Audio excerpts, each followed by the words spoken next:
Business is booming, but you know what really helped? Xero, the accounting platform for small businesses. I used to think unpaid bills were just part of it. Ugh. But batch payments? Wow. Automated accounts payable? Even better. All in one place. That's a big one.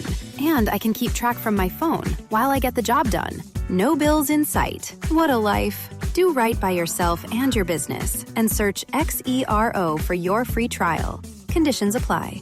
Ryan Reynolds here from Mint Mobile. I don't know if you knew this, but anyone can get the same premium wireless for $15 a month plan that I've been enjoying. It's not just for celebrities. So do like I did and have one of your assistants switch you to Mint Mobile today.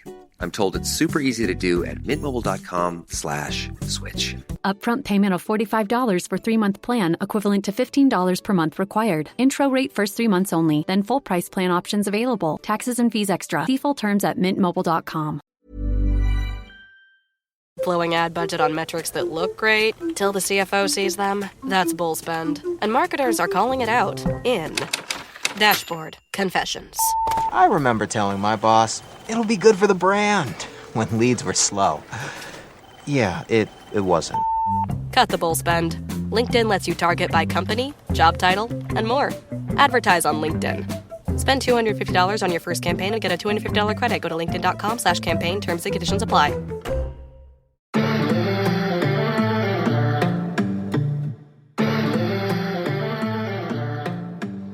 Hello, everyone, and welcome to Tech Magic. I am your host, Cathy Hackle, and this is the podcast where we talk about AI, spatial computing, and my goodness, and everything related to technology, gaming, everything in between.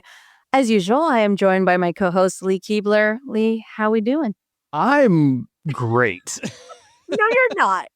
No, you're not. But let me tell you, I'm okay. I'm doing good. Although I was supposed to be recording from Atlanta. I was supposed to be at TED Next, which is one of the big TED events that happens in Atlanta. Yeah. Sadly, I had to cancel my flights because they were going to get canceled for you. Get canceled. It was true mayhem. I think everyone that's traveling, pretty crazy. Reagan Airport in DC, where I'm based, was the one with the most cancellations. And it was just this is the worst in the country when it came to that. So I ended up canceling my trip down to Atlanta because my flight got canceled multiple times. And I have to be in New York for Wednesday, actually, when this drops. I'm doing a keynote at the Female Quotients AI Summit, opening the show. And right after myself will be Venus Williams. So I'm really excited. But yeah, that's awesome. I was not there. And I know we're going to talk about TED Next in a little bit. But how are you doing? I want to start with what's going on with you. All right. With us, in general, with the world. Okay. Yesterday, I went golfing with a friend of mine who's in the tech space. And he's in the tech space, but he's not really like in the AI tech space. He's in like the music distribution area of the tech space, digital distribution of assets and things like that. And he knows that I've been leery, weary, and oddly like at the same time bullish about like where AI has good use case and where it's like, come on, let's be real. And so he asked me yesterday, he's like, so how are you feeling? Because we haven't seen each other for about a month or so. And I was like, honestly, I'm feeling better, but I'm feeling better because the cracks are starting to form. It's more of like a justification of my past weariness. And I know I've played the bad cop for like a year and a half. I get it. Sometimes the bad cop's right. It just is what it is. So today's headline is literally the headlines. And I posted this up on my Instagram, and then I sent it to you. And you had sent me something yesterday. So I'm going to start with that. Let's start with that. You were watching the game yesterday, and you sent me a screenshot. Yeah. So Commanders versus Detroit Lions. So Washington Commanders versus Detroit Lions. And I left early because it was crazy weather and President Trump was there. So getting out of the game was going to be insane. So I left early. And basically, I checked the score. The game was still going on, mind you. Yes. Yeah. And the AI mode in Google, because I went to Google for some reason. I don't know. I should have gone to ChatGPT and maybe it would give me a different answer. But Google hallucinated. Yeah, Google hallucinated that I think they had, I can't remember if they said the Lions or the Commanders won the game, but the game's still going on and it gave me a final score. And I was like, wait, what just happened? So I sent a screenshot to you and I said, it's telling me who won the game already. Well, the game's still going on. Yeah. So what it had said was Detroit Lions defeated the Washington Commanders in a Week 10 game on Sunday, November 9th, 2025. Lions won with a final score of 34-21. Close enough. His final score was 44. The Lions did win, but the game was still going on. The game was still going on. It said it was over, gave the final score, gave the right date. That was the thing that I got. It's like, oh, maybe it's looking at an old game or something like that. But like, no, we gave the right date. It just decided that it was done with the game and ended it itself. It is what it is. Statistically speaking, maybe. I don't know. It was like third quarter. Like, I don't know. It really spooked me. I had to take a screenshot and send it to you. A screenshot of that and a screenshot of the game actually going on in Hulu because it was live. Yeah.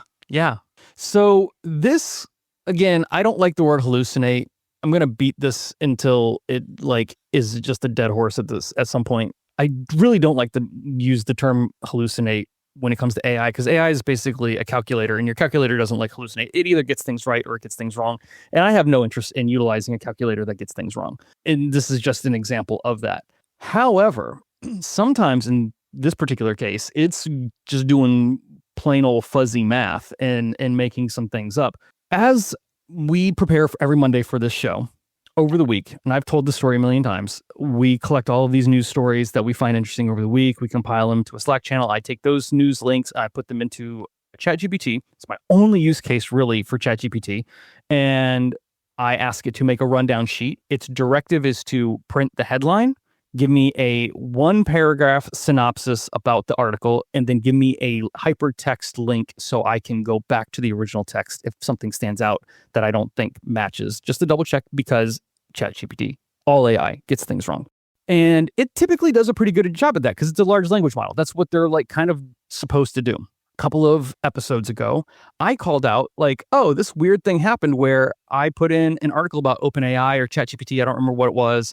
And it basically rewrote the headline into something that was all flowers, rainbows, and sunshines about ChatGPT and buried the lead. I thought, okay, well, that's weird. I called it out on that episode and then I moved on. Didn't think anything of it. It just so happens this week, there's just a lot of bad news about ChatGPT. So our article list has 3 different articles about OpenAI or ChatGPT that are not negative context. They're not flattering. Right? Like, yes. And in that, it changed every single headline. Now, when a person does this, it's called whitewashing, right? Yeah. This is power washing, right? When a machine does it, this is wild to me. Now, the reason why I call this out, and while we go through these articles, I will tell you what's the real headline, what's the false one. We'll do this through the show. There's probably going to become a staple of the show because I'm not going to stop. This needs to be called out when it's rewriting headlines. But the concern here is if you watched the last OpenAI Summit, whatever, technology debut. Yeah, the developers, the developers conference that they had coming out. Their whole thing is you surf the web in ChatGPT. Like that's their whole vision is like all of your information comes through ChatGPT. ChatGPT replaces the web browser. The app, the browser, the apps, everything. The browsers, the everything. Yeah. It is your portal to the internet. Now, there's a very important reason why they really need you to believe this. We're going to get to that. Has to do with Apple and Gemini in the biggest I told you so of my career. You were like celebrating. I'm in full gloat mode today. Yeah, we'll get to that too. But when you utilize a platform that starts rewriting negative headlines about itself, I don't know if this is a directive or if this is a learned thing that it figured out. I'm not sitting here saying that OpenAI literally wrote it into code. I'm sitting here saying, as an AI that's specifically a large language model develops and creates its own logic on how it gives outsource, is this thing actually saying like the positive headline? And we're going to start with the easiest, like, oh my gosh, this is one, it's a ridiculous story. So we're not going to spend too much time on it, but the headline is the headline. So let me find it here. It has to do with Kim Kardashian of all people. Of all people. But can I say something before you say this? Yes. Yeah. Okay. In some places, this would be called reputation management.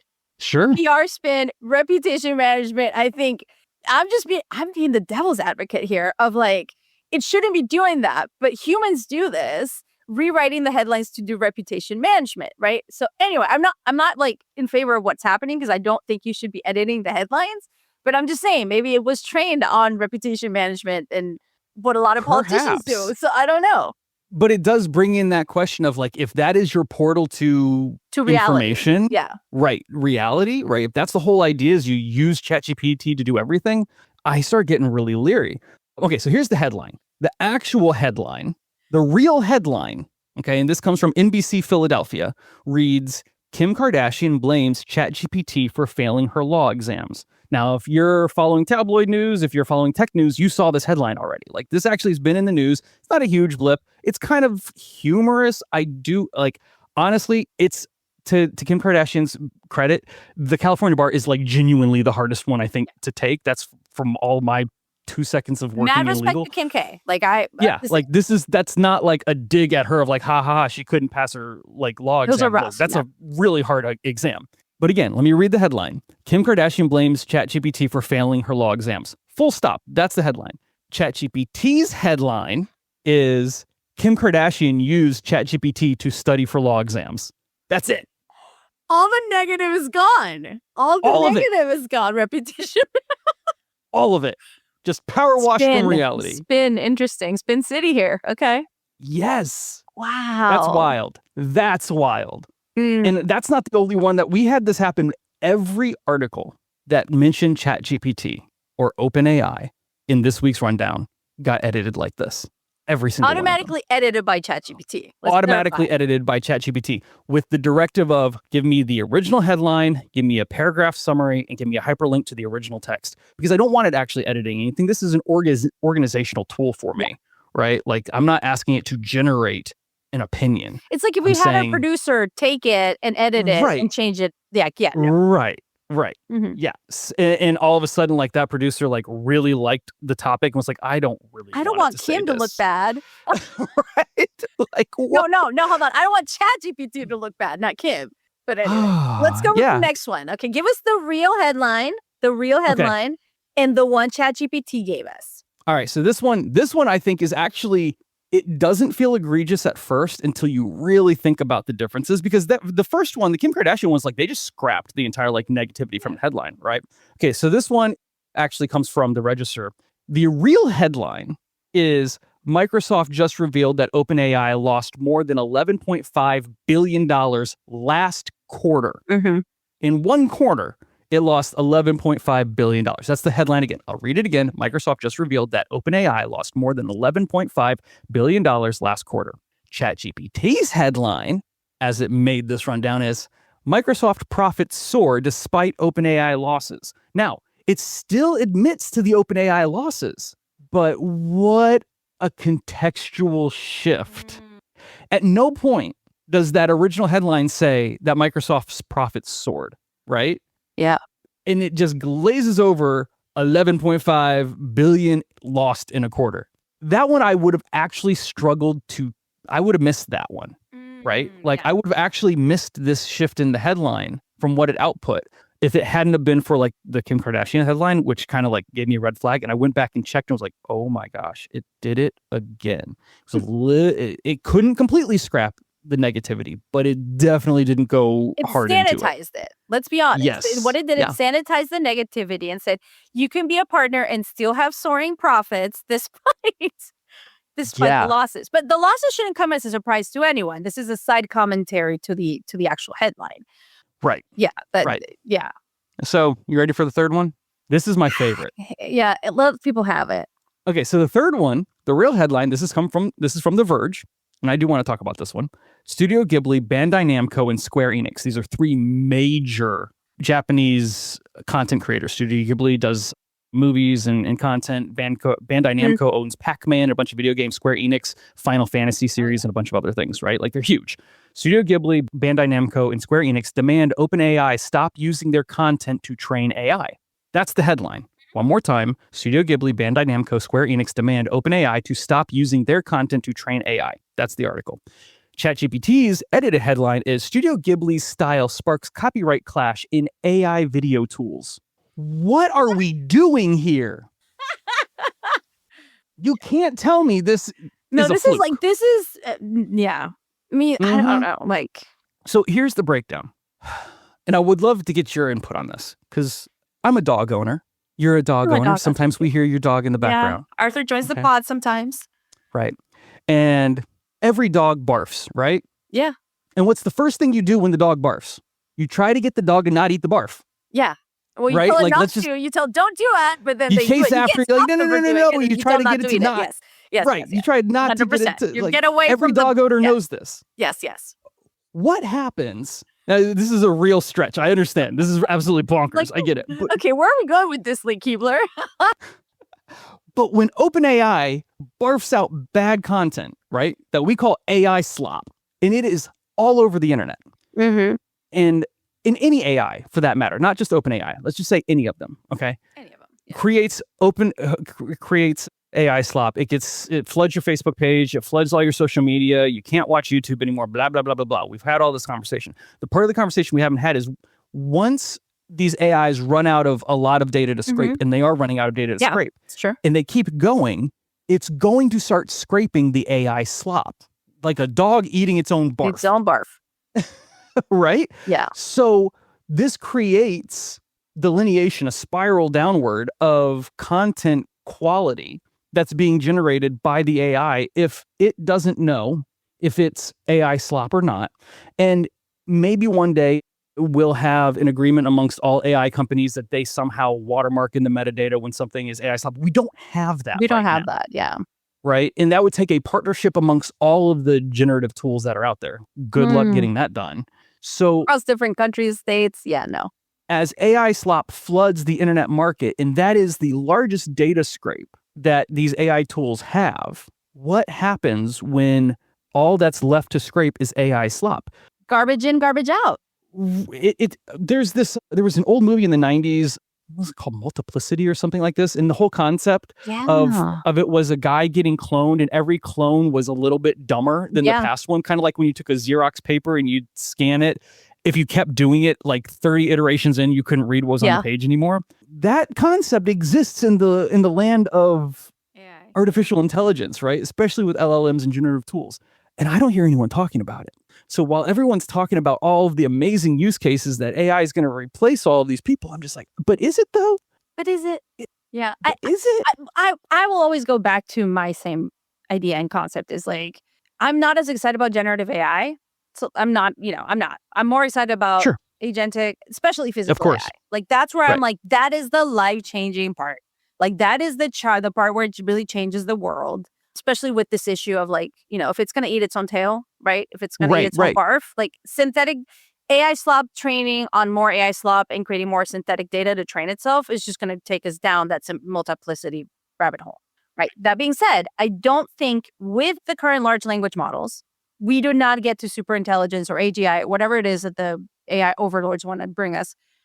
We can't get to that newer promise of AI and to the singularity with generative models. It's got to be world models. It's got to be models trained on world data. So because it has to have data. It might be. No, I think it is that the dog eats the barf because it's going to force us to focus on other models that truly have a higher value for humanity rather than just generative models that are, I don't know. So what does that mean for OpenAI on the verge of trying to land an IPO with hundreds of billions of dollars? They need an IPO.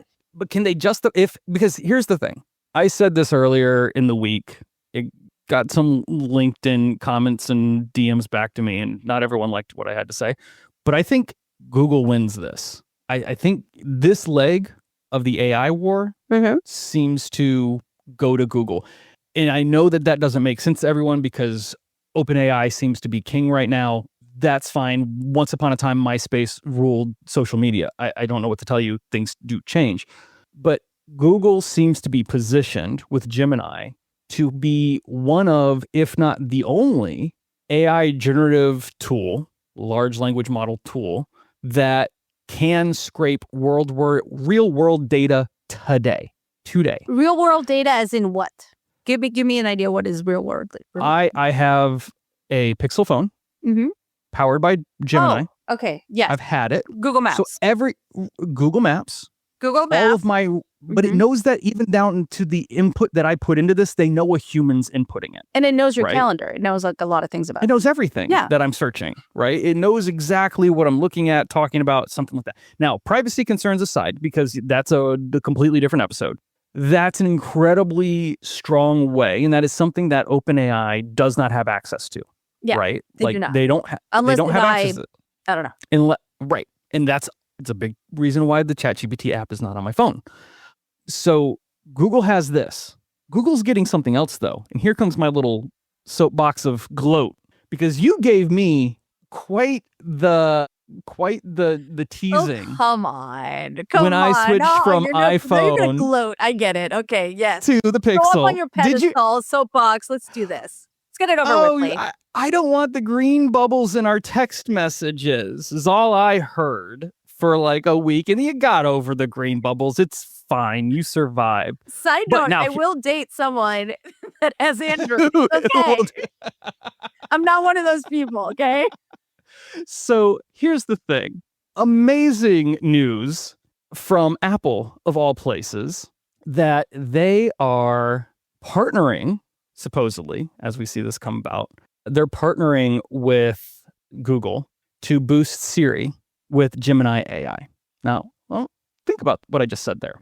People complain about Siri. We've all been waiting. Even Android users, just curiosity has gotten me, and I'm interested in seeing how Siri will improve, right? Because I'm not a Mac hater. I use Apple devices, but it always has been a complaint. And now we're getting word that Apple is partnering with Google to back end Siri with Gemini AI, because they're just not there for it. They're just not there yet. Okay, Cassandra.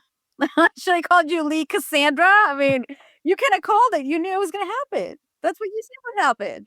I called it. It's approximately, here's the number, $1 billion per year. That's the partnership for a 1.2 trillion parameter artificial intelligence model that is developed by Google, powered by Gemini, so that they can get Siri up to competitive order, I guess. That's wild. But that also means Google now has training data from all mobile phones, all of them. Your iPhone, all the way to the Android phones, all of them. Your iOS calendar, your iOS. Yeah. If it's getting flooded through Gemini to have Gemini improve Siri, they will share that data. And I'm not saying this is a bad thing. We're not going down a tinfoil hat Big Brother thing here. We're past that. My whole point here is, how do I defend the statement that Google is going to win this leg of the AI war? It's that. That to me is the thing OpenAI can't do. That's what none of these other AI generative models can do, is that. I was shocked as an Apple user, an Apple fangirl, if you will. I know you are. Of course I am. It's all Apple in my house. Welcome to the dark side. Welcome to the dark side. I love it. Okay, I'm going to ask you this because it just came to me. So if Google's going to have access to all this real world data, like you said, including maps, calendars, everything that humans do with their phone, which is everything. What does that mean for Google XR? Does it mean anything? I think it does.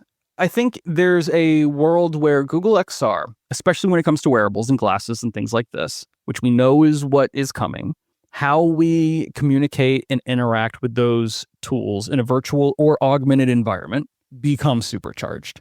The fact of the matter is like, as humans, we're kind of already predisposed to the concept of an augmented reality, even though we don't realize it, right?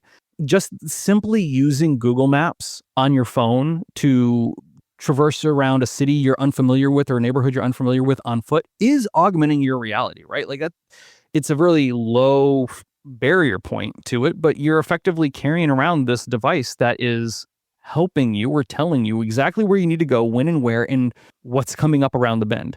That's augmenting the reality of being lost in a place that you're unfamiliar with, that you don't know. So as we get into more wearable glasses, like what Meta's doing with the Ray-Bans, and surely we're going to see things come up with Android XR doing the exact same thing in who knows what brand style glasses.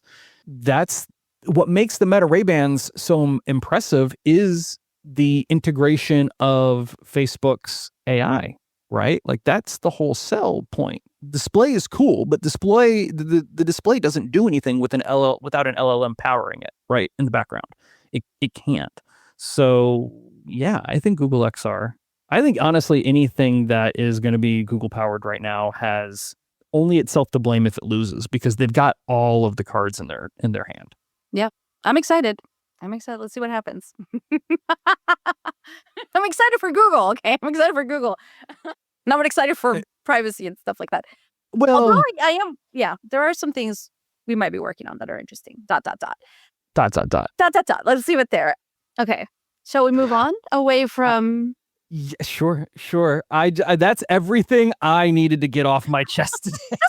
Just that. You know, just 25 minutes sanitizing headlines on its own because it wants to, and a lot of stuff. Okay. I feel better. This was a good session. I appreciate the therapy session here. Yes. You're very welcome. Oh my gosh. It's $250 an hour. Wait. All right. So other stuff. I sent you 2 interesting articles. OnlyFans former CEO launches a new creator platform, and she raised a couple $1 million for it. Same type of concept. I mean, the monetization model that she launched is very similar to OnlyFans. And I know people don't want to talk about OnlyFans, but from a monetization standpoint, OnlyFans has really figured out how to monetize. I think we've done a good monetize. For years, we've done a really good job, or at least we've tried to. Our listeners might disagree with us, but I think we've done a really good job of like not shying away from the article because of the interpretation of the content, right? Yeah. Like, forget all of that. We can set the morality conversation aside. That's for a different podcast. Just from a technological startup position, this totally makes sense. And I mean, I know that I've been in calls with the current CEO of OnlyFans. Their monetization model is really interesting. And I know they've been pushing to get more business influencers on the platform, not just, adult entertainment, what do you want to call it? Right. Stuff. Right. So this is the former CEO though. Well, that was never the original concept behind OnlyFans. Was not. No. I mean, it became. It's a great. The monetization structure that they have is brilliant. Yeah. Brilliant. Like I would consider doing something on the platform if it wasn't known. If it didn't come with I get it. That's what I'm actually interested in this one. I want to see how this one progresses. Do you jump in as a first mover? I don't know. It's called Vylit. Vylit. Vylit. Vylit. Vylit. Let's call it Vylit. But yeah, huge shout out for those folks. I mean, from a monetization standpoint, once again, if they have figured out the structure, good for them. Right. Yeah. Then the other thing I sent you, which I've talked to you about, it's an article from GQ that talks about the death of dating apps. And it talks about how people are like, less users are using Tinder and Bumble and Hinge and everything. And I've noticed it myself. I'm not on any of the dating apps. But people are actually starting to look at other platforms, unusual ones for dating, including my favorite, LinkedIn. You would be surprised, Lee Keebler, what goes through my LinkedIn. From really appropriate conversations about wanting to take me out to dinner to really inappropriate conversations. You would be surprised. I'm like, why would someone send that via LinkedIn if I can see where they work? Yeah. So wow. Yeah. People like I don't get that. Yeah. LinkedIn's kind of hot. I mean, I can't remember who it was that I saw. I think it was Bunny and Bo that posted last year on LinkedIn saying, hey, I'm trying to play matchmaker for a friend. She's amazing. If this is who you are, reach out to me. She's amazing. Like he was using it to match for to find a match for a good friend of his. So I don't know. Let me ask this, because I know nothing of this world. Yeah, you're married. You're not in the same boat. Yeah, I get it. Not in the same boat. Famously, the first time my wife and I chatted was on AOL Instant Messenger. That's how long ago it was. So that's not a joke. That's real. Like that's legit. We were in each other's top 8 on MySpace. So as I'm reading this, the article from GQ basically is saying that users are fatigued by botting. This is true across the internet. That there's just this exhaustion of not even knowing if you're talking to a real or human. Arguing with a real human, right? For me, it's really hard to discern even when you start looking up news articles that may get sourced from Reddit or other social media platforms, who's coming where to what and why. That's part of what makes this job kind of tricky. Now, there are bots on LinkedIn, but not as many as I've seen on every other platform that's out there, right? Like probably the most ridiculous has been Facebook, especially lately. I still have Facebook Marketplace. It's a train wreck of a website right now. And I don't see it getting better. I think they've just kind of like, you use it for Marketplace and that's it. I'll say something because you're mentioning Facebook. During the earnings call, Facebook, Meta, talked about Facebook dating being one of their high growth areas. A lot of people are actually turning to Facebook for Facebook dating, and even younger people. I don't know, like, really? That's what they said on the earnings call. I don't know. I'm not on it. I just go to, I go to Are We Dating the Same Guy, DC, but which I find a lot of tea on people I'm interested in there. But anyway, that's a thing. I'm just curious as to why LinkedIn, of all the platforms, is probably the least botted of the platforms that I've seen, right? Like because it's more corporate and people know who you are. And if you're like, I don't know, like you have, I don't know. I will say though, I have seen an increase in like bot comments. Yes. Which I don't appreciate. Like, I mean, I get it. We're doing it for the engagement, but LinkedIn still to me is a very good platform. Yeah. It's interesting. Some stuff.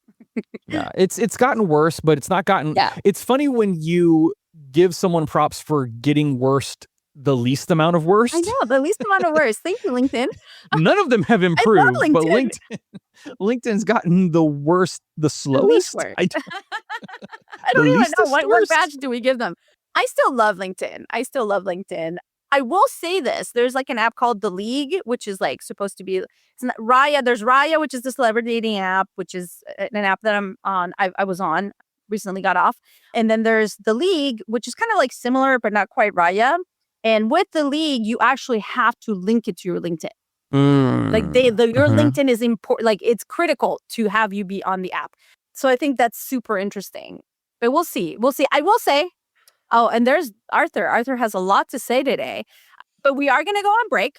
Yes. We are going to go on break. And actually, our interview is with the CEO of Circa app, which is a new dating app where your friends or your acquaintances kind of vouch for someone. You make introductions. It's like there's someone that you both know that kind of introduces you and connects you. Like there's a network here effect of people that you know. So I love the vision that they have. It's a really new app. Myles, the CEO, is fantastic. I've been really watching what Circa has been doing closely. It started off here in Georgetown in the DC area. It's growing in New York. I think you're going to see a lot more because it's more of that human element of like, actually someone knows this person. So this person might actually behave a little bit better than they do than a regular stranger. And the reason we spoke to, I spoke to Myles was partly because they're looking at cuffing season, which I told you about cuffing season last time when you were like, what is that? Like you're booed up. You've been booed up for many years. So you're like, you got your wife, which I adore. Right. But in this case, we're talking about cuffing season 2.0 and also the Circa app and how it works, how they're using technology to try to make dating better. So let's go on break and then we'll get to Myles. This message is brought to you by Warner Brothers Discovery Advertising. And this is more than an ad. This is an invitation to be part of the stories the world can't stop watching, to connect with moments that dominate the conversation, to participate in culture, not just advertise around it. With the most sought-after IP, passionate audiences, and an advanced AI-powered foundation, WBD advertising transforms attention into influence and impressions into outcomes. This is innovation. This is impact. This is opportunity. This is Warner Brothers Discovery Advertising. Visit advertising.wbd.com to learn more.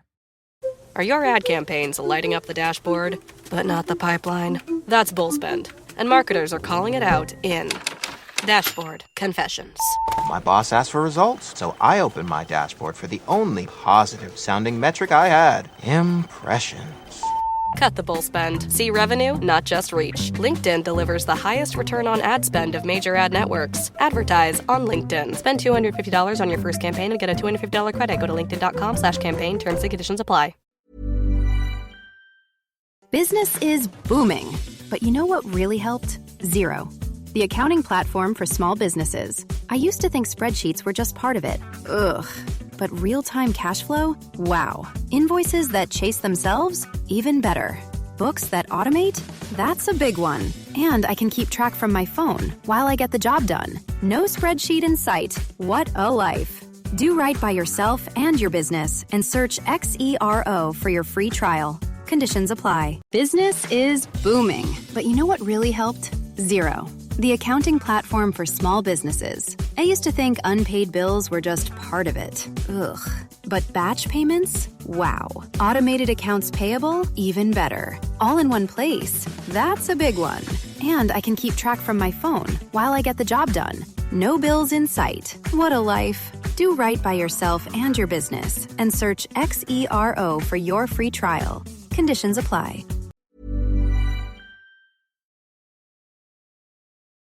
All right, everyone. So today on the pod, I have someone that I've been wanting to have for a while because I've been watching what this company is doing. And as you guys know from listening to the pod, I'm all about tech and disrupting the dating scene and how is this all changing. So I have Myles Slayton from Circa. So how are you, Myles? Can you tell folks a little bit about who you are and what you guys are doing? Yeah, well, first off, thank you so much for having me. Excited to be here. Yeah, I'm Myles. I'm the CEO of Circa. Circa is a mutuals-based dating app, really high level. We connect you with your friends' friends through an advanced set of features that allow both men and women to make the first move really comfortably. We have more women than men on our dating app because of the security and safety elements that are inherently built into an app that we started based on the premise that people, I just graduated college, I'm 23, but people my age, people any age really aren't having success on the traditional dating apps. The top 5 biggest apps in the world show you profiles of complete strangers when the average person in my generation thinks their next significant other is inside of their social circles. So I built off that idea roughly a year ago while I was still in college, and it's off to a good start. Amazing. And I'm based in DC. I think you were Georgetown? Were you? Yeah, that's correct. So that's really where we started the, I don't know if it's more of the professional scene. That's more in New York now since I graduated. But yeah, it went live really in March, sort of as like an MVP at school. It's not a massive school, but we had like 4,000, 5,000 single students, which is basically everyone who's single at Georgetown on the app. And that's really where it started. I mean, a couple of articles written, and it was a massive trickle effect from there. I love what you guys are doing. I've been kind of following what you guys have been doing and talking to your PR team for a while about having you on the show. I'm just glad that we finally were able to make this happen. So let's talk a little bit. So last episode, I told my co-host who's married about cuffing season, and he had no idea what it was, right? Because I'm single and I'm divorced and single, dating again. He's been married forever. So he's like, what is cuffing season? And then, I was like, oh my gosh, I'm going to reach out to them. So cuffing season 2.0. Let's talk a little bit about that. Tell us a little bit about, how that has evolved, especially for like Gen Z and what the data that you guys have shows. Totally. And I think that, Gen Z is so unique in so many ways in how we date. The exciting part for us as a company is cuffing season is a real thing. It typically starts as, the weather gets colder, especially in the Northeast, where you can really notice the difference between summer and winter. For us, we haven't been through a winter yet. We haven't even been through a fall. This is our first fall, right? We really started in sort of the anti-dating app season, which was like end of spring into summer. And it's funny because even with traditional dating apps, there's around 15 to 20% growth that's seen as the weather starts to get a little bit colder. Cuffing season is very real. People tend to want to find a significant other where they don't want to be going out as much, whether it's working outside or going to different bars or restaurants, etc. People want to sort of bunker down or bunker up, whatever the expression is, and tend to sort of shift to dating apps to find that, right? Because, we're inside more with the weather being as it is. It gets frigid here. And, you need your phone to sort of help you do that. And there's definitely an uptick in dating and trying to find someone, whether it's more of a sort of thing that you've seen in the movies or whatever it is, but it definitely is real. Or an SNL skit. That was the Yeah, exactly. It's real. And what about the data you guys have about like who's looking for short term versus long term when it comes to using the apps, especially your app specifically? Yeah, definitely. I think what we've seen with our app is, and we test this and we poll this, is that it's definitely a shift. I don't think people more than ever are, I think it's a little outdated to say I just want a boyfriend or I just want a girlfriend. I actually think people are kind of anti that. They're more go with the flow. I think there's actually I know New York Times and the New York Post wrote about this recently, but there's actually a stigma about almost having a relationship unless it's So I really, remember, it's embarrassing to have a boyfriend was the headline. yeah, and that's a little bit extreme, but Extreme. it's true. I think that our generation is I'm not embarrassed, by the way. Anyone listen to this? I'm not embarrassed. no, it's a little bit of an extreme, to be honest, but it's true in part that people are testing the waters. They first want to see something real, right? People are doubting more than ever. Celibacy rates are at an all-time high in the country. It's actually getting across to that first date is more difficult than it's ever been. So I think it's really starting with, I don't just want a boyfriend or girlfriend. I want to get to a good first date. Yeah. Right. I think that's what we've seen with our app is, ghosting rates are down, conversation rates are up on our app because your reputation is on the line because of the accountability. And so you're way more likely on Circa to go and find a date right when your best friend is vouching for both of you as the mutual between the two. You're going into that first date and you're actually excited, right, about having a really refreshing date that you're not worried that it's a complete stranger with a bunch of different intentions that could be possible. No, this is actually someone my friend vouched for. And so for me and for many others on the app through our polling, we've seen that people are just excited to go on a first date and take it really from there. And as we head into the holiday season, how are you guys handling burnout? Like, how are you guys handling burnout when it comes to the holiday season and dating? Yeah. So I think more than ever in the holiday season, people are more busy. People are inside more, and you need to be efficient with your time. And for us, we simply, in our marketing, everything we represent is hopefully within 1 or 2 matches during the holiday season, you could be finding your person, right? I'm not saying this means you're going to introduce yourself to each other's families on that second or third date, right? But what we've found is that many of our first dates on Circa lead to a second because of the real substance, the assurance, that aspect. So for us, I can get into the whole introducing to families and holiday season and how to approach all of that, but really high level, it doesn't change too much. Yeah. There's also something called the soft launch for the relationships. Can we talk a little bit about that? Because I thought that was fascinating. As someone that is actually dating, there is that soft launch of I don't know if I want to go Instagram official just yet, right? Exactly. And it's all centered around Instagram, right? Yes. That's when you think soft launch, first of all, this is very real. Everyone makes a joke, everyone skips soft launch and it's right to hard launch, right? Yeah. I think the running joke inside of my friend group and our team is I think the right way to do a soft launch is an Instagram story, right? Because it does, someone can screenshot it, but it does expire. It's not this sort of proof where you'd then have to go back and delete a post because it's a whole nother thing with X's. Are you deleting posts? Are you not? What's the game plan there? Are you hiding posts? And so I think even to post someone nowadays, I think says a lot, right? It says you're very real. I think across the board. Yeah, that's so interesting. And because I travel quite a bit and I go to all these events and I'll post in a story a picture with someone I met or whatever, and then everyone I'll have people message me is that your boyfriend? I'm like, no, it's just someone I met at a dinner. Chill, people. I would say across the board, even for me, if I'm seeing a guy or girl or whoever, 2 guys, whatever, posting each other in a romantic way, even semi-romantic, I'm thinking they're dating. Yeah. Even a story, right? I'm like, no, this is actually my friend's husband. It was the funniest. Exactly. I don't post a ton, so there's that element to it. But I post a ton for Circa now, but not personal. Not personal. Let's talk about trust, safety. I think trust is super important when you're using these apps. My gosh, I feel and I've had this conversation with my co-host about the Are We Dating the Same Guy groups? All these sorts of things where you find all these strangers. They're like, oh, should I even date this person? Let's talk about trust and safety with Circa, because the thing with you guys is different because there is that kind of vouching of there's someone that knows you guys in some way or context. So this is a little bit different. Yeah, totally. And it's funny. I think just because of what we've seen in the last week or maybe 2 weeks now with the T app being taken down, I believe it's funny. We basically say that the T app represented something really important. We take the positive from the T app, but also get rid of the negative. For example, you're not necessarily going on the T app vouching for someone, right, in a positive way. It's more for the preventative negative aspect of guys, which is incredibly important, of course, right? You need both, though. And so for us, we have that inherent positive aspect where your friend's going to vouch for someone that you both think we get along. But more importantly, we have the safety component, right? Where it's not some sort of online, stack of people that are bashing someone, but it's you being able to go to a friend, right, and ask, hey, is this person normal? Should I go out with them? They can either say, stay the hell away from Myles, he's a freak, or Myles is great. I went to high school with Myles. I was on Myles' soccer team. He's really good. I actually think you guys would get along really well. And it's not only just vouching when you match or before you like someone, you can go and text about the mutuals. It's also just how you act on the app, right? What we've seen on traditional apps is guys can send whatever messages they want, right? Or act whatever way, or even catfish, right? Yeah. Because it's a stranger. It's as if it's a video game, right? You can do whatever you want. It's an avatar, right? I think they view it as it's an avatar. It's not a real human. It's like, yeah, 100%. I always say it's as if it's a slot machine with faces on it. That's what I say typical apps are. And, for us at its core, we only show you 4 profiles a day, and we don't even show you the photos right away. And that's a whole different conversation. But I think the safety can really be broken down into 2 things, which is you're vetting your dates. You're vetting even before you like someone if you want, right?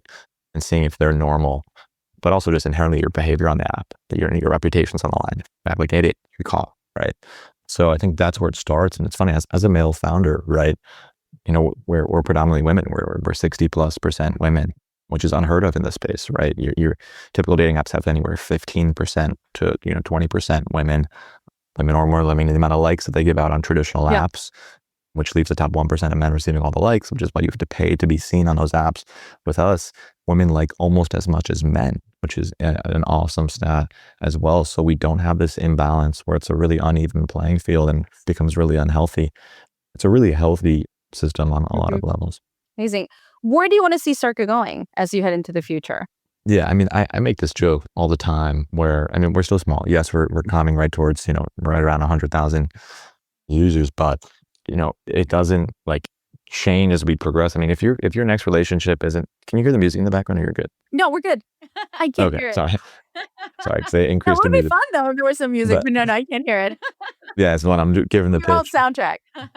But yeah, it goes without saying, if your next relationship's not in your first, second, or third degree circles, right, then I don't know where your next relationship is, right? So if the average person is, you post your best photos on Instagram to mutuals. On Cerca, you're posting your best photos on Cerca to mutuals, right?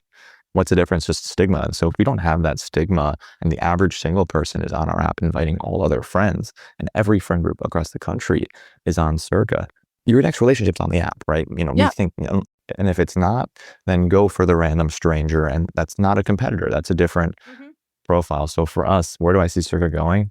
I see Cerca helping myself. It's already helping my dating life, but it truly just as many people as possible. I think that, again, if the average person is on Cerca, then it's going to save a lot of people. Absolutely. I love what you're doing. I believe that there's such a strong, real purpose and mission to what you guys are doing. I talked to a lot of the big dating companies that own all these apps, and I had a lot of conversations with them around AI. And I'm like, I don't believe that adding more and more AI for the profile, for the matchmaking, I don't believe that that is the solution for human connection. Totally. And again, I think AI will disrupt, and already is, every sector and niche on the planet. At its core, the last thing, or maybe it never will, that it will touch is you sitting at a dinner across from your best friend asking for their input on something or someone. And, I've said that line before, but it's more true than ever, right? We really only value in-person interaction more and more as time goes on. I don't want a computer to tell me, what perfect stranger is right for me because we both like going on hikes and like gluten-free pizza, right? That's, the computer's not reading that, at least anytime soon, right? Who I want to read from is my friend who deeply knows me and who deeply knows the person I matched with, right? Or not even deeply, just has a good read on it, right? As a start. To think that, some algorithm is ready to match you with a perfect stranger off, a 5-minute, even an hour-long onboarding, right, is so wrong. Yeah. And it comes down to, for example, a lot of the work I've been doing on a personal research front is around the idea that we're moving away from the attention economy of likes, shares, and all these sorts of things into what I call the intimacy economy, right? Where we're actually creating, it's more about being intimate, not in the physical sense, but it could be experiential, emotional, spiritual. Yeah, there is physical and everything, but we're creating so much intimacy with technology that people are getting, they're getting confused, I think, with the AI. And my whole concept here is also that even if you add a lot of AI to the dating apps, the AI could say, this is your perfect match in paper. But when you show up and meet the person in person, the AI doesn't know if you like how they smell, if you like how they chew something. There's an element of humanness and messiness that cannot be replicated by the AI and the apps. Okay. It can't, at least anytime soon, or who knows, it's getting scary. But again, they're all promising you to match you with a perfect stranger off an onboarding of your, essentially a little bit more than your favorite hobbies, maybe some personality test, but it's at the end of the day, again, I think people are so quick to throw AI on everything and great, everything will go that route. But, how about the rest of the people? You talk to the average person, they don't want AI to disrupt, their whole lives, especially their love lives. Like, it's the most precious thing to anyone. And we're betting on that. Amazing. So what kind of folks are on your platform right now? What kind of folks are you looking to attract as you head to the future? Yeah, I mean, it's an app for all people. I have my mom's divorced friends who are saying, like, we need to like spread this in the city. And truthfully, you look at, I mean, I don't know, you would know more than me, but I look at like my mom's friends, my dad's friends who have remarried, and I think that a lot of those relationships, at least successful relationships, have come through one of their friends setting them up, right? So that's a use case there for anyone in their 30s, 40s, 50s, 60s, whatever. I look at a use case for myself, which is a big demographic of ours, which is someone who's working, 100-hour work week, 80-hour work week, who needs a way for their phone to help them date. It doesn't want to use their Friday night to go on a date with a stranger. I also think of someone who's in college, right? And who is lost at a massive school and needs a way to branch out, but again, not with strangers. So there's so many different use cases. The age range right now ranges from roughly 20 to 35, but we're finding it pick up in all different. Yeah. I'm excited to see where you guys go in this cuffing season and next year and next summer. I mean, you guys had an amazing launch party. It was the Hamptons? Was it in the Hamptons? I can't remember. Yeah, we did one there. Yeah. Yeah, it was fantastic. I was invited. I wasn't able to come, but I'm really excited to see where you guys go as you head into the future. And yeah, like I feel like what you guys are doing is very much needed. So where can folks find the app? Where can they connect with you if they need to? Yeah. So Circa is currently only in the iOS App Store. It's Circa Dating. And my personals are circa.myles on Instagram. I try to make videos. We'll see. I'm getting better. And then Circa Dating is our main Instagram page. Yeah, definitely. Want to echo the message where, of course, I'm a little biased, but I think that if everyone's inviting their circles and they're motivated to go and invite, like I said, if the average single person is on Circa, it eliminates all the uncertainty with where you're going to find your next significant other. And it's, our friends are lazy, so why not have our phones help us do it? Amazing. Thank you, Myles. Thank you so much, Cathy, for having me. All right. So that was really cool, Lee, that Circa is working on trying to create more of that. Almost like the way things used to be, right?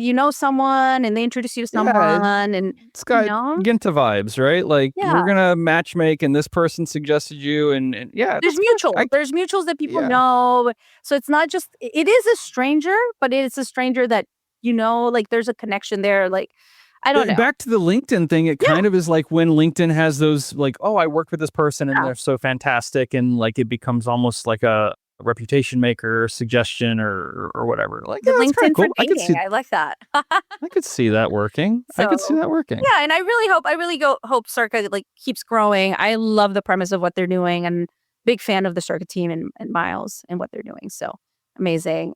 Shall we talk Roblox? Our friends at Roblox, which by the way, are doing a keynote at CES this year. Oh, are they? Yeah. In January? Yeah. Oh, interesting. You want to go? Absolutely. Let's go to CES. Let's go. I'll go CES. It's been a very long time since I've been to CES, but I think it's been time. The last time I was at CES in Las Vegas, I had like one of the craziest trips of my entire life. It was very much the most Las Vegas story I have. And I'm not going to tell it here. We're just going to move on. Things in Vegas happens in Vegas. I don't want to hear it. I will say we should definitely take the pod. I am going to be on stage at CES's AI House. I'm planning a really high-level, amazing panel, and I might be on stage with a humanoid robot. That doesn't surprise me anymore. Because well, yeah, come on, give me a little. You hang out with humanoid robots all the time. I've met probably 34, 35 humanoid robots already. Yeah, I was impressed to like ride a Waymo once. Like that's. Let's have a humanoid robot on the pod. How about that? Not just an AI. ChatGPT, everyone's had ChatGPT, but let's have a humanoid. Okay, I would do that. For sure. All right, so back to the Roblox. Roblox is still kind of in a little bit of hot water. A judge has ordered Roblox that they have to address the alleged abuse cover-ups. There's been an ongoing question of like, how do you make Roblox more safe for kids? Now, to their defense, and I've always said this, I have worked with them in the past, and I know that they do take this seriously, and they are trying to find solutions. Have there been things that they could do better? Sure, absolutely. When something gets flagged, I think that especially at a flag like that, it deserves to be taken incredibly seriously. Certain people got banned that didn't need to be banned, and other people didn't get banned who should be. Like, I get it. That's why there's going to be a case on this. Looks like that is actually going to move forward, according to this U.S. judge that's ruled that Roblox must face the lawsuit alleging that it concealed abuse and harassment taking place on its platform. But with that said, I also think all of these platforms have, not just Roblox, and I don't mean just platforms that are gaming for kids, although that is where it needs to be taken the most seriously, 100%. All of these platforms have this problem. My biggest issue that I've brought up a number of times is like, yeah, there's an issue here. But many of the cases, not all of them, but many of them go from Roblox being a point of introduction, but there's conversational barriers based on their safety mechanisms, which are put in place, that force that conversation to go from limited introduction for the protective purposes on Roblox to straight to Discord or other chat platforms, usually Discord. And then that's where like deeper, more heinous conversations happen. Now, Discord is not positioned to be an app for children. I get the difference. Yes. My son asked me to be on Discord. I said, absolutely not. Right. I get that. So it just, to me, all of these conversations are necessary, but I feel like a full context of those conversations and everybody who is involved in this situation needs to face with whatever is coming. Because this is not, it can be a unilaterally like one platform issue, but in many cases it's not. This is an internet issue that is constantly getting worse and worse. Yeah. And speaking of things getting worse and worse, this is the most terrifying headline that we have today. Yes. It's second to what Palantir's CEO said. That's audibly the most terrifying. But to me, this is the real terrifying headline. Google has reported that malware is now utilizing AI to rewrite its own code so that malware can continue on and be less detectable. So, okay, spyware detected, it recognizes it's getting shut down. It utilizes AI to rewrite the parts that are getting flagged so that it has a better chance of not getting flagged. This is like a virus rewriting itself so that you can't kill it. This is some next level cyberpunk dystopian nonsense for me. I will say though, great prompt engineering by whoever wrote that. Your directive is to change yourself so you are not detected. And yeah, like, I'm just trying to be funny here, but oh my God. No, but here's the scary part. Who's to say that there was someone who actually wrote the prompt to do that? Why wouldn't it just naturally write its own prompt to do that? If you can it could do that. Yeah, like someone wrote it. I mean, I was assuming a human wrote something, gave it a directive, and then maybe it ran with it, and now agentically it is like. It very well could be the first. It could be the first iteration of agentic AI in like the most ridiculously horrible way. I mean, it feels like just one little domino falling over, but it's gonna knock into the next one. Well, I think some people will work on things to potentially create trust. I'm saying trust is definitely needed right now because Palantir's CEO Alex Karp sparked controversy after claiming a surveillance state in the West would be preferable to China gaining dominance in artificial intelligence. This is just an insane statement. I don't even know how to interpret that. I won't. I will. Yeah. Like, oh my gosh. I don't know if I want to touch that one. I'm going to stay out of that. That's the end of that headline. I'm out of that one. Yeah. I'm like, it's tough. It's tough. It's rough. It's rough out there. It's rough out there. TEDx, let's talk positive. Future you. TEDx happening in Atlanta currently, and we're actually recording a little bit earlier than normal because we are both joining live stream for TEDx. Yes. For the session of Love and Joy, which will have Jermaine Dupri. I'm sure it'll be about the future of music. I know we'll talk about this in the next in our next pod. Also has our friend Francesca Hoagie talking about Flirting in Love, which I'm excited. There's a lot of great people.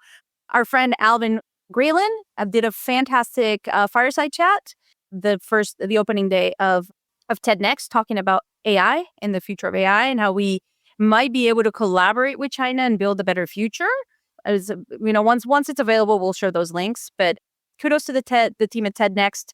We are hoping to have Monique Ruffbell and also the new CEO of TED with us in an interview after TED Next in preview for TED 2026 in Vancouver, where Lee and I will be there covering it live. So yeah, are you excited about Jermaine Dupri? Oh yeah, because there's going to be a conversation. There has to be a conversation about AI music generation.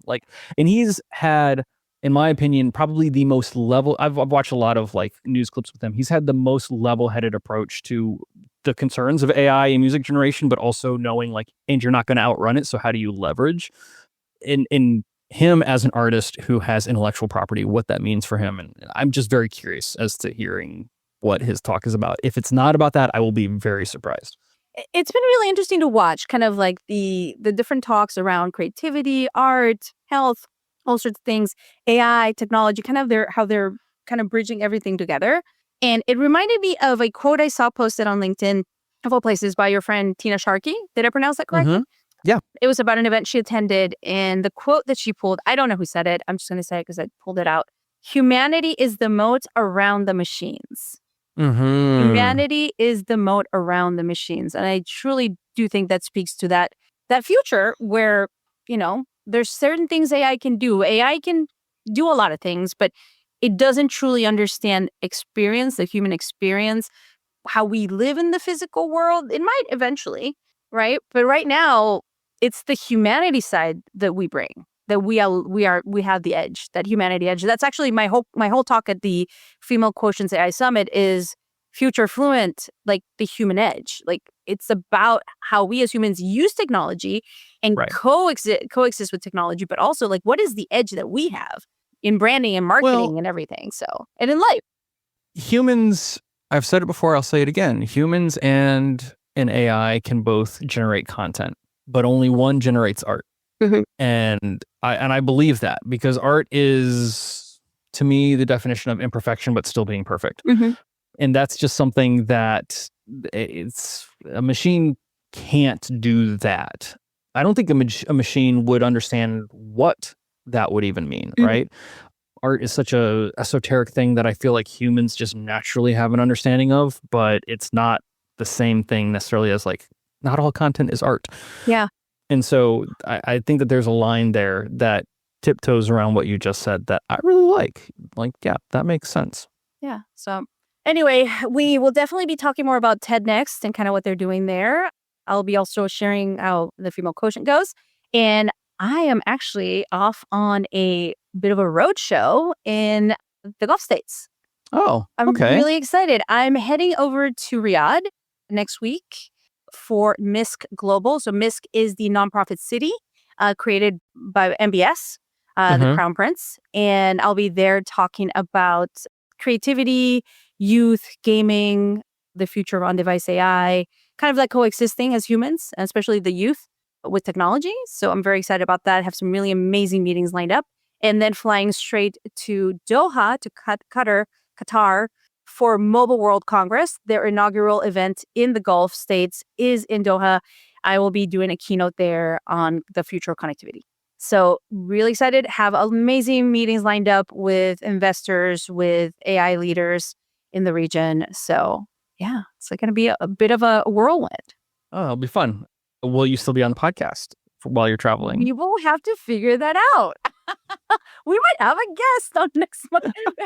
Because every time you get there's a point where you fly just far enough away where I'm like, I'm not getting up that early. I'm sorry. Yeah, it's interesting, but hey, it's for the betterment of society. It's okay. It is.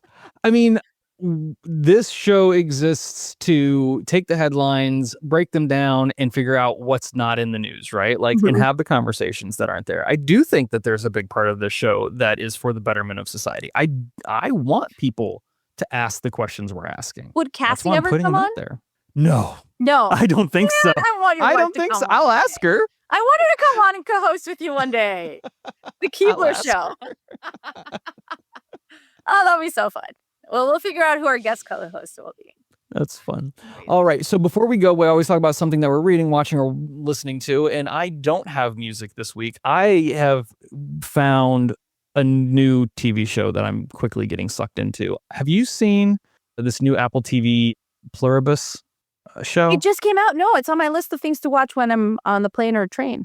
Holy moly. Yeah. Watch the show. So for those who don't know, it's by the same, I believe it's the same creator, if not the director, who did Breaking Bad. Has nothing to do with that. Okay. So whoever this, I need to get more details on like the creator of this, because it does still take place in Albuquerque, New Mexico, which I find really funny. I used to really like that area. And the lead is from the Breaking Bad universe, but isn't the same character. It's the same actress. But anyways, Pluribus, a new science fiction show that just hit Apple TV. This is not a paid for sponsorship or anything like this. I just genuinely loved this show. I've watched the first 2 episodes and I am so hyped about it. So yeah, you should definitely watch this as it rolls out and you're traveling. That's my suggestion for you this week. I've got a book.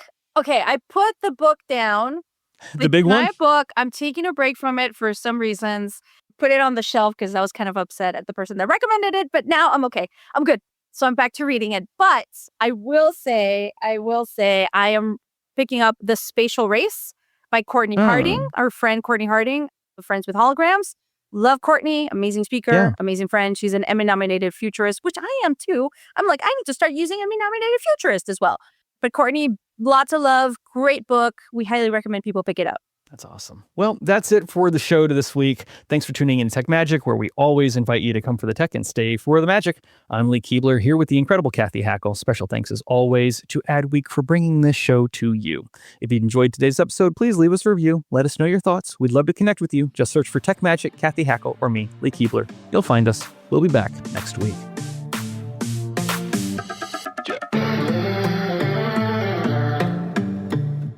Are your ad campaigns lighting up the dashboard, but not the pipeline? That's bullspend, and marketers are calling it out in Dashboard Confessions. My boss asked for results, so I opened my dashboard for the only positive-sounding metric I had: impressions. Cut the bullspend. See revenue, not just reach. LinkedIn delivers the highest return on ad spend of major ad networks. Advertise on LinkedIn. Spend $250 on your first campaign and get a $250 credit. Go to linkedin.com/campaign. Terms and conditions apply. Business is booming, but you know what really helped? Zero. The accounting platform for small businesses. I used to think spreadsheets were just part of it. Ugh. But real-time cash flow? Wow. Invoices that chase themselves? Even better. Books that automate? That's a big one. And I can keep track from my phone while I get the job done. No spreadsheet in sight. What a life. Do right by yourself and your business and search XERO for your free trial. Conditions apply. Business is booming, but you know what really helped? Zero. The accounting platform for small businesses. I used to think unpaid bills were just part of it. Ugh. But batch payments? Wow. Automated accounts payable? Even better. All in one place. That's a big one. And I can keep track from my phone while I get the job done. No bills in sight. What a life. Do right by yourself and your business and search XERO for your free trial. Conditions apply.